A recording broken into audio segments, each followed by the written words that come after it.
Hi, I am Rogis Jose, Managing Director of Alpha Academy and Genius Integrated School, Alappuzha.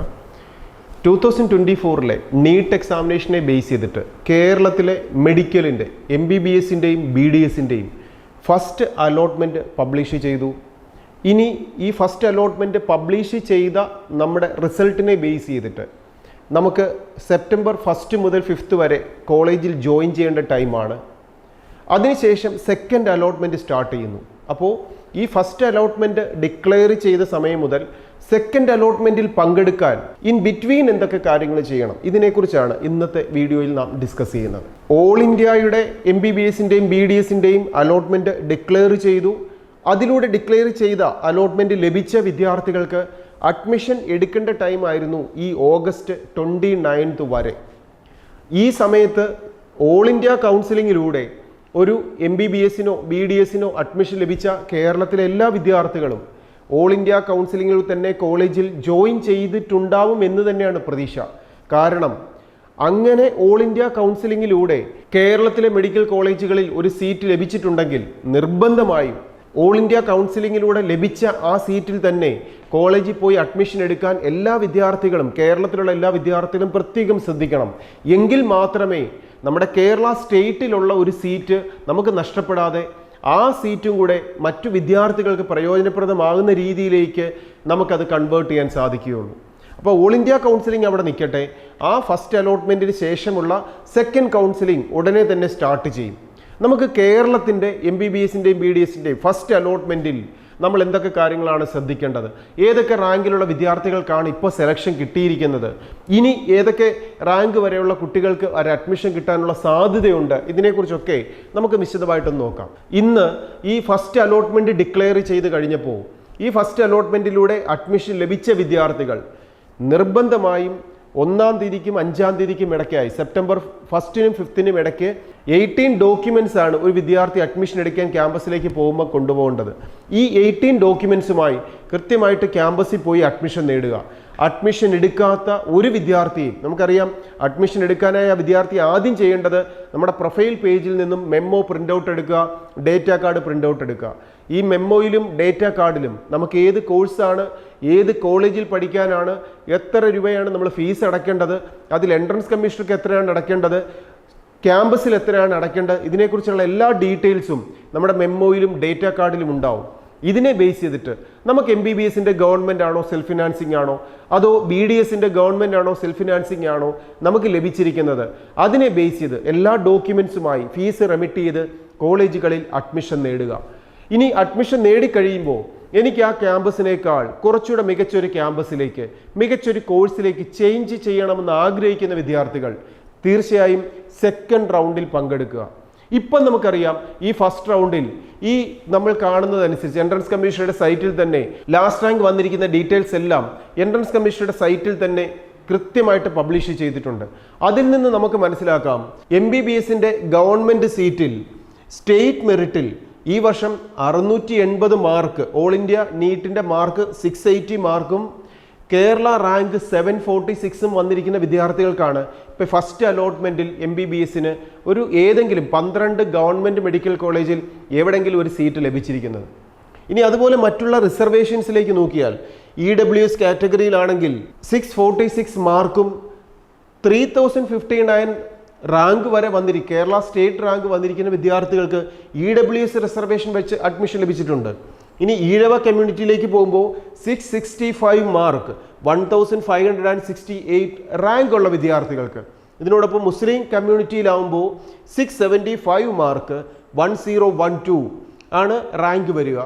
Then backward Hindu 666 mark വരെ 1484 rank വരെയുള്ള വിദ്യാർത്ഥികൾക്ക്, അതുപോലെ Latin Catholic mark 646 3014 റാങ്കും, അതുപോലെ Dheevara community 606 6917, അതേപോലെ Vishwakarma community 657 mark 2100, backward Christian 650 2682 rank, Kudumbi ആകുമ്പോൾ 524 mark 14423 rank Kerala റാങ്കാണ്, category rank അല്ല.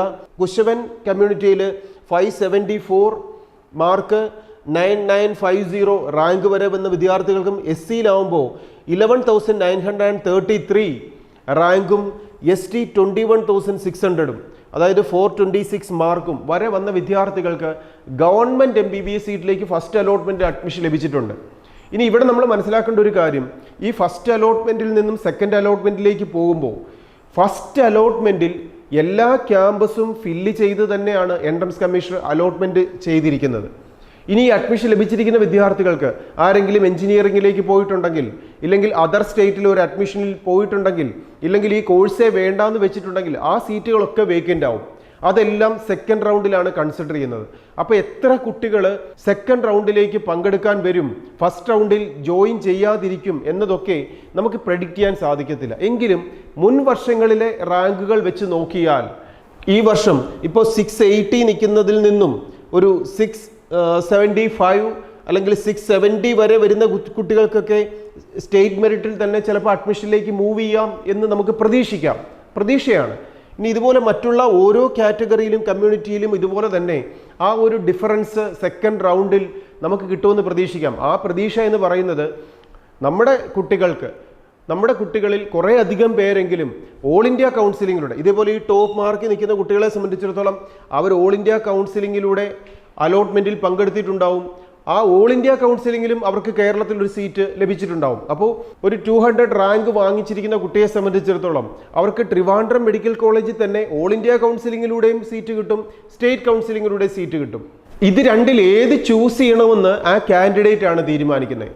സ്റ്റേറ്റ് മെറിറ്റിലൂടെയുള്ള, സ്റ്റേറ്റ് അലോട്ട്മെൻറ്റിലൂടെയുള്ള സീറ്റാണ് എടുക്കുന്നതെങ്കിൽ ഓൾ ഇന്ത്യയുടെ ഒരു സീറ്റ് അവിടെ വേക്കൻ്റായി കിടക്കും. അവിടെ നമുക്ക് അതർ സ്റ്റേറ്റിൽ ഒരു കുട്ടിയായിരിക്കും വന്ന് പഠിക്കുക. പകരം ഈ സ്റ്റുഡൻറ്റ് തന്നെ ഓൾ ഇന്ത്യ കൗൺസിലിങ്ങിൻ്റെ സീറ്റാണ് എടുക്കുന്നതെങ്കിൽ നമ്മുടെ കേരളത്തിലെ ഒരു കുട്ടിക്ക് അവിടെ അത് കിട്ടി. ദെൻ സ്റ്റേറ്റ് മെറിറ്റിലെ സീറ്റിലേക്ക് ഇവിടെ തൊട്ടടുത്ത റാങ്കിലുള്ള ഒരു കുട്ടിക്ക് അവിടെ അഡ്മിഷനും കിട്ടും. അപ്പോൾ ഇതേപോലെ ഓരോരുത്തരും ചൂസ് ചെയ്യുന്നതിനെ ബേസ് ചെയ്തിട്ടാണ് ഇനി അടുത്ത സെക്കൻഡ് അലോട്ട്മെൻറ്റിൻ്റെ രീതികൾ, അവിടെ ഒരു അഡ്മിഷൻ കിട്ടാനുള്ള സാധ്യതകൾ മുന്നോട്ട് പോകുന്നത്. അതുകൊണ്ട് തന്നെ കഴിവതും ഓൾ ഇന്ത്യ കൗൺസിലിങ്ങിലൂടെ ഒരു അഡ്മിഷൻ ലഭിച്ചിട്ടുണ്ടെങ്കിൽ ആ ഓൾ ഇന്ത്യ അലോട്ട്മെൻറ്റിലൂടെ തന്നെ കോളേജിൽ പോയി ജോയിൻ ചെയ്യാൻ എല്ലാ വിദ്യാർത്ഥികളും പ്രത്യേകം ശ്രദ്ധിക്കുക. ഗവൺമെൻറ് കഴിഞ്ഞ് സെൽഫ് ഫിനാൻസിങ്ങിലേക്ക് നോക്കിയാൽ, ഒരു സ്റ്റേറ്റ് മെറിറ്റ് വൈസ് നോക്കിയാൽ 591 വരെ മാർക്ക് വന്ന വിദ്യാർത്ഥികൾ, അതായത് 8287 കേരള റാങ്ക് വരെ വന്ന വിദ്യാർത്ഥികൾക്ക് ഇപ്പോൾ നമുക്കൊരു പ്രൈവറ്റ് സെൽഫ് ഫിനാൻസിങ് കോളേജിൽ അഡ്മിഷൻ ലഭിച്ചിട്ടുണ്ട്. ഇനി പ്രൈവറ്റ് സെൽഫ് ഫിനാൻസിങ് കോളേജിൻ്റെ ക്യാമ്പസിനെ കുറിച്ച് പറയുമ്പോൾ നമ്മുടെ ഈ ഓപ്ഷൻ രജിസ്ട്രേഷൻ സ്റ്റാർട്ട് ചെയ്ത സമയത്ത് 2 ക്യാമ്പസുകൾ ഇതിൽ അനുവദിച്ചിരുന്നില്ല. ഒന്ന് കരുണയും മറ്റൊന്ന് ശ്രീനാരായണയും. അപ്പോൾ ഈ 2 ക്യാമ്പസുകൾ ഓപ്ഷൻ രജിസ്ട്രേഷൻ തുടങ്ങിക്കഴിഞ്ഞിട്ടാണ് വന്നത്.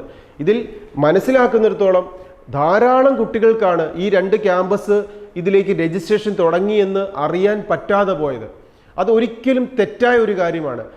എൻ്റെ അഭിപ്രായത്തിൽ പറഞ്ഞാൽ കുട്ടികൾ എൻട്രൻസ് കമ്മീഷണർക്ക് കംപ്ലൈൻറ്റ് കൊടുക്കണം. ഓൾറെഡി ആൽഫ അക്കാഡമി അതിൻ്റെ ഒരു പാർട്ടായിട്ടുണ്ട്.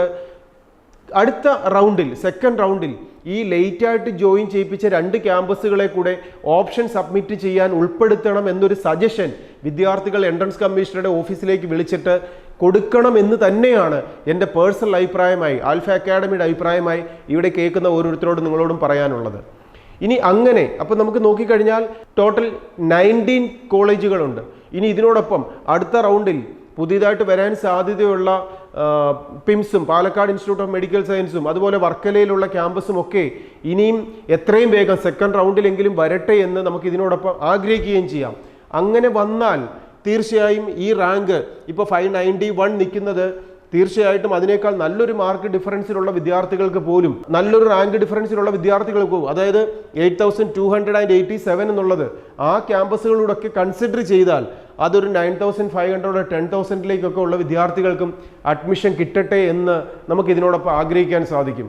ഇനി ഇത് തന്നെ ബാക്കി മുന്നോട്ട് നോക്കിയാൽ EWS കാറ്റഗറിയിലാണെങ്കിൽ 523 മാർക്ക് വരെ വന്ന വിദ്യാർത്ഥികൾക്ക് ഈഴവ കമ്മ്യൂണിറ്റിയിൽ 8806 മുസ്ലിം മൈനോറിറ്റി 10321, ബാക്ക്വേർഡ് ഹിന്ദു 8455, ലാറ്റിൻ 11880, ധീവര കമ്മ്യൂണിറ്റി 10,467, അതേപോലെ Vishwakarma 10,796, Christian minority 11,585, Kudumbi 23,306, Kusavan community 11,129, SC 15,887 and ST 24,831. ഇനി ഇതിനോടൊപ്പം BDSന്റെ ഗവൺമെന്റും സെൽഫ് ഫിനാൻസിങ്ങും ലാസ്റ്റ് റാങ്ക് ഡീറ്റെയിൽസ് എല്ലാം എൻട്രൻസ് കമ്മീഷണറുടെ സൈറ്റിൽ ലാസ്റ്റ് റാങ്ക് ഡീറ്റെയിൽസ് കൊടുത്തിട്ടുണ്ട്. അപ്പോൾ നമുക്ക് അർഹതപ്പെട്ട ഒരു കോഴ്സ് നമുക്കറിയാം, ഒരിക്കലും എൻട്രൻസ് കമ്മീഷണർ നമുക്ക് വെറുതെ ഒരു കോളേജോ കോഴ്സോ നമ്മുടെ റാങ്കിനെ ബേസിൽ തരുന്നതല്ല. ഏത് ക്യാമ്പസിൽ വേണമെന്ന് നമ്മൾ ചോയ്സ് ഫില്ല് ചെയ്യുമ്പോൾ മാത്രമാണ് തരുന്നത്. ഈ ചോയ്സ് ഫില്ല് ചെയ്യുന്ന ആരാണ്? നമ്മളാണ്.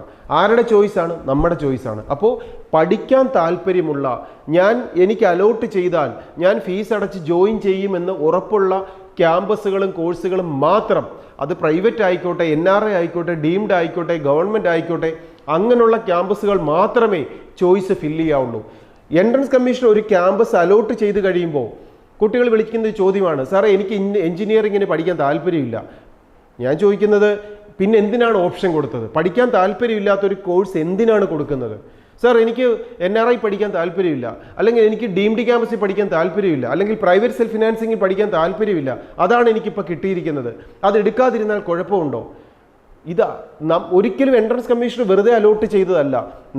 എനിക്ക് പഠിക്കാൻ ആഗ്രഹമുണ്ടെന്ന് എൻട്രൻസ് കമ്മീഷനോട് ചോദിച്ചതിന് പ്രകാരമാണ് എൻട്രൻസ് കമ്മീഷണർ അത് അനുവദിച്ചിരിക്കുന്നത്. അപ്പോൾ അതുകൊണ്ട് ചെയ്യുന്നത് തെറ്റാണ്.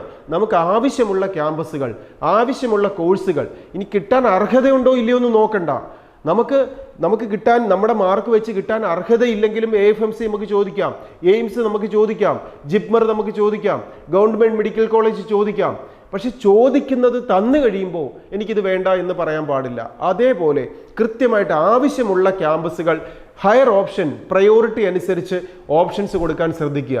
ഇപ്പോൾ ഇവിടെ കേരളയുടെ ഈ ഫസ്റ്റ് അലോട്ട്മെന്റ് വന്നു, ഇനി സെക്കൻഡിന് വേണ്ടി വെയിറ്റ് ചെയ്യുന്നു. ഈ സെയിം ടൈമിൽ തന്നെ ഓൾ ഇന്ത്യയുടെ ആയുഷിന്റെ കൗൺസിലിംഗ് സ്റ്റാർട്ട് ചെയ്ത് കഴിഞ്ഞു. ഇതിനോടൊപ്പം തന്നെ വെറ്റിനറിയുടെ ഓൾ ഇന്ത്യ കൗൺസിലിംഗ് ഇപ്പോൾ ഉടനെ തന്നെ സ്റ്റാർട്ട് ചെയ്യും. ഇനി ഓൾ ഇന്ത്യയുടെ തന്നെ സെക്കൻഡ് റൗണ്ട് സ്റ്റാർട്ട് ചെയ്യുകയാണ്, ചോയ്സ് ഫില്ലിംഗ് തുടങ്ങാൻ പോകുന്നു. ഇതിനോടൊപ്പം തന്നെ AFMCയിലേക്ക് അഡ്മിഷൻ എടുത്ത വിദ്യാർത്ഥികൾക്കെല്ലാം അലോട്ട്മെന്റ് വരുന്ന സമയമായി കഴിഞ്ഞു, അവർ AFMCയിലേക്ക് ജോയിൻ ചെയ്യുന്ന ടൈം ആയി കഴിഞ്ഞു. അതർ സ്റ്റേറ്റിലെ ഇതുപോലെ തന്നെ കർണാടകത്തിൻ്റെയും തമിഴ്നാടിൻ്റെയും ഫസ്റ്റ് അലോട്ട്മെന്റ് ഇപ്പം പബ്ലിഷ് ചെയ്യുകയാണ്. അപ്പോൾ ആ സ്റ്റേറ്റിലേക്ക് ഒരു പ്രൈവറ്റ് സെൽഫ് ഫിനാൻസിങ്ങിന്റെ 15% സീറ്റിലേക്ക് അഡ്മിഷൻ കൊടുത്തിരിക്കുന്ന വിദ്യാർത്ഥികൾ ഈ 1-ാം തീയതി 31-ാം തീയതിയും 1-ാം തീയതിയുമായിട്ട് അവരുടെ അലോട്ട്മെന്റ് പബ്ലിഷ് ചെയ്ത് കഴിയുമ്പോൾ ആ സ്റ്റേറ്റിൽ നമുക്ക് പഠിക്കാൻ താല്പര്യമുള്ളതുകൊണ്ടാണല്ലോ ചോയ്സ് കൊടുത്തത്. അവിടെ പോയി കൃത്യമായി ഡോക്യുമെന്റ്സുകൾ സബ്മിറ്റ് ചെയ്ത് അഡ്മിഷൻ എടുക്കാനും എല്ലാവരും ശ്രദ്ധിക്കുക. അപ്പോൾ ഈ സമയം എന്ന് പറയുന്നത് ഡിഫറൻ്റ് ആയിട്ടുള്ള, അതുപോലെ CMC വെല്ലൂരിൻ്റെയും സെൻറ് ജോൺസിൻ്റെയും ഒക്കെ ക്യാമ്പസുകളിൽ അഡ്മിഷന്റെ പ്രൊസീജിയർ നടന്നുകൊണ്ടിരിക്കുകയാണ്. ഇതിനോടൊപ്പം തന്നെ ജിപ്മറിന്റെ ക്യാമ്പസിലേക്കുള്ള നഴ്സിംഗ് കോഴ്സുകളുടെയും അഡ്മിഷൻ പ്രൊസീജിയറിന്റെ ടൈമാണ്. അപ്പോൾ ഇങ്ങനെ ഡിഫറൻ്റ് ആയിട്ടുള്ള എൻട്രൻസുകളും ചോയ്സ് ഫില്ലിങ്ങും അലോട്ട്മെന്റും നടക്കുന്ന സമയത്ത് എല്ലാ വിദ്യാർത്ഥികളും പേരൻസും കൃത്യമായി വിജിലൻ്റ് ആയിരിക്കുക, കൃത്യമായിട്ട് ഓപ്ഷൻസ് കൊടുക്കുക. ഈ ആൽഫ അക്കാഡമിയുടെ യൂട്യൂബ് ചാനൽ ഒന്ന് സബ്സ്ക്രൈബ് ചെയ്യുക. ലേറ്റസ്റ്റ് ആയിട്ടുള്ള അപ്ഡേറ്റ്സുകൾ നിങ്ങൾക്ക് കൃത്യമായിട്ട് കിട്ടും. നിങ്ങളുടെ സംശയങ്ങൾക്ക് ആൽഫയിലേക്ക് വിളിക്കാം, നിങ്ങളെ ഹെൽപ്പ് ചെയ്യാൻ ആൽഫയെ കൂടെ ഉണ്ട്. ഇനി ഇങ്ങനെ ഏറ്റവും കൃത്യമായ ഒരു ചോയ്സ് ഫില്ലിങ്ങിലും ഓപ്ഷൻ രജിസ്ട്രേഷനിലും പങ്കെടുത്തുകൊണ്ട് നമുക്ക് അർഹതപ്പെട്ട ഏറ്റവും നല്ലൊരു ക്യാമ്പസും കോഴ്സും മേടിച്ചെടുക്കാൻ എല്ലാ വിദ്യാർത്ഥികൾക്കും സാധിക്കട്ടെ. നിങ്ങളുടെ സംശയങ്ങൾ തീർക്കാനും ഇനി 2025 എക്സാമിനേഷനിൽ ഏറ്റവും മികച്ച രീതിയിൽ പഠിച്ച് വിജയം നേടാനും ആൽഫയുടെ ക്യാമ്പസിലേക്ക് നിങ്ങളെ ഇൻവൈറ്റ് ചെയ്യുന്നു.